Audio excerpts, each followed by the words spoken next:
నమస్తే అందరికీ. మహిషాసురుని చండికాదేవి ఎలా చంపింది అనే దాని మీద కొన్ని శ్లోకాలు మనం తెలుసుకుందాం. బాణభట్ట కవి శంకరాచార్యులు రాసిన కొన్ని శ్లోకాల గురించి తెలుసుకుందాం. ఈ శతకం మొత్తం సంస్కృతంలో ఉంటుందన్నమాట. మంగళాచరణం శ్లోకం ముందు చూద్దాం. మా భక్త్వాం విభ్రమభ్రూః స్ఫురధ ధరారుచా రంజితేవ త్రినేత్రే లజ్జా మందాక్ష ఏషా ప్రజహతు న జహత్పూర్వరాగం ముఖం వహ పార్శ్వే పాదాబ్జపాతే ప్రణమతిరభసాచ్చూలినః శూలపాణేః పర్యంకా యుక్త లీలావయవతి తనుర్మందహాసం దధాతు అంటారు. అంటే బాణభట్టు శాపం వల్ల తన చేతులు కాళ్ళు కోల్పోయినప్పుడు చండీమాతను ప్రార్థిస్తూ ఈ శతకాన్ని రచించాడని చెప్తారు. ఆయనకి దీని ప్రభావంతో రోగం నయమయ్యి సంపూర్ణ ఆరోగ్యవంతుడయ్యాడని చెప్పబడింది. అలాగే ఇంకో శ్లోకం. సింహక్రాంతే సురేంద్రైః కృతనుతిభిః సాదరైర్వీక్ష్యమాణాః సజ్జః సంజాతా రోషాన్మహిషమతిబలం పాదపాతేన పింశన్ దేవ్యాస్తా స్యార్ధకాయే వినిపతిత పదో యః సముత్సార్జితాత్మా శ్రేయః శాంత్యై భవద్భ్యః ప్రదిశతు స మహాన్ చండికాయాః ప్రసాదః. ఇది శ్లోకం. దీని అర్థం, సింహాన్ని అధిరోహించిన చండీమాత ఇంద్రాది దేవతలను భక్తితో స్తుతిస్తుండగా అత్యంత బలశాలి అయిన మహిషాసురుడిపై ఆగ్రహం చెందిందట. దేవి తన శక్తివంతమైన పాదఘాతంతో మహిషాసురుణ్ణి అణిచివేసింది. ఆ పాదస్పర్శతో మహిషాసురుడు సగభాగం పాతాళానికి కుంగిపోగా మిగిలిన సగభాగం నుండి అతని ప్రాణం విముక్తమైంది, ఆత్మ విముక్తమైంది. ఆ దేవి పాదఘాతం మనందరికీ శ్రేయస్సుని శాంతిని ప్రసాదించుగాక అని ఈ శ్లోక భావార్థం.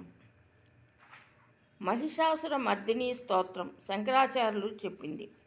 మహిషాసుర మర్దిని స్తోత్రంలో దేవి అసురుని ఎలా సంహరించిందో ఈ శ్లోకంలో ఉంటుంది.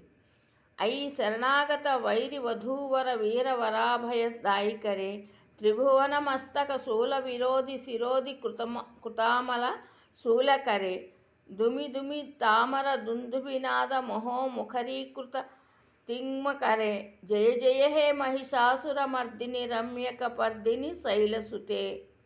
భావం, శరణు కోరిన శత్రువుల భార్యలకు కూడా అభయాన్ని ఇచ్చే తల్లి ముల్లోకాలను పీడిస్తున్న మహిషాసురుడిని శిరస్సుని తన శూలంతో ఛేదించింది.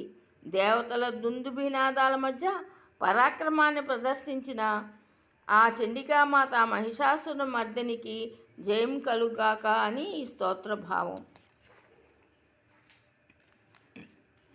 దేవి మహాత్మ్యం మార్కండేయ పురాణంలో ఇలా ఉంది. మహిషాసురుడిని అంతం తెలిపే అత్యంత కీలకమైన శ్లోకం ఇది. దేవి తన పాదంతో అతడిని అదిమిపట్టి శూలంతో పొడిచిన ఘట్టం ఇందులో ఉంటుంది. ఏవముక్త్వా సముత్పత్య సాచూరూఢ మహాను అసురం పాదేనాక్రమ్య కంఠే చ శూలేనైనం మార్తాడయత్. భావం, దేవి అంతలా గర్జిస్తూ ఆ మహిషాసుడిపైకి లంఘించి తన పాదంతో అతడి కంఠాన్ని మెడను అదిమిపట్టి శూలంతో అతడిని బలంగా పొడిచిందట. దీని అర్థం ఇది. మహిషాసుర సంహార ఫలం. అసురుని అంతం తర్వాత లోకాల స్థితిని వర్ణించే శ్లోకం ఇది. తస్మిన్ హతే మహతే పౌరవంశ వివర్ధన జగత్స్వాస్థ్యమవాప్యైవ ప్రసన్నమభవత్తదా.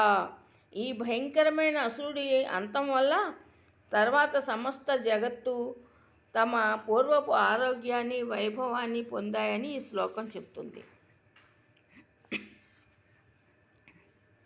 దేవి పరాక్రమాన్ని వర్ణించే శ్లోకం. మహిషాసురుడి తలపై దేవి పాదం మోపినప్పుడు కలిగిన ప్రభావాన్ని బాణుడు ఇలా వర్ణించారు.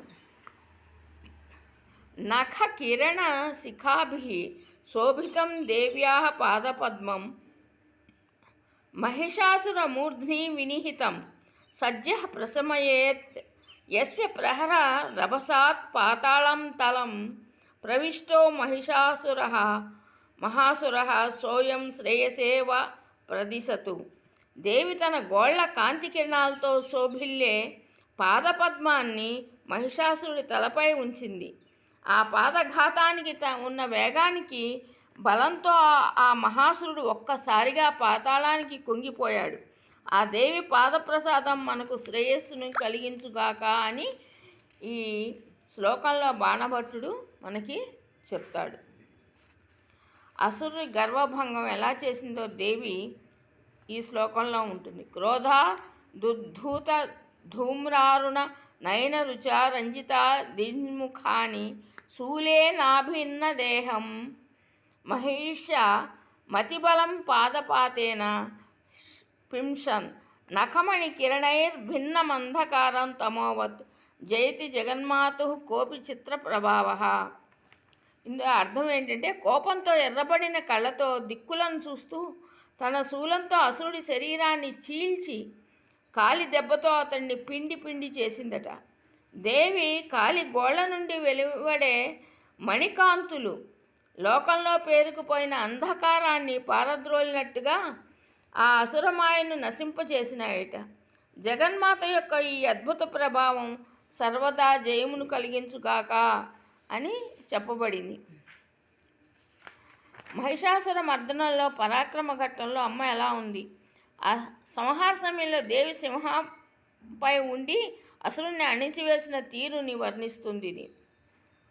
సింహస్కందాధిరూఢ కనకగిరి నిభా చండికా చండవీర్య భిత్వాగ్రీవం తస్య రుధిరజల నిధిం పాతయంతీం ధరాం మగ్నం దైత్యం స్వపాదైరతిరాయ రభసాత్ పీడయంతి ప్రసన్న పాతు వహ సర్వదా సా భయమపహరతి భక్తవత్సలార్తత్రాణి.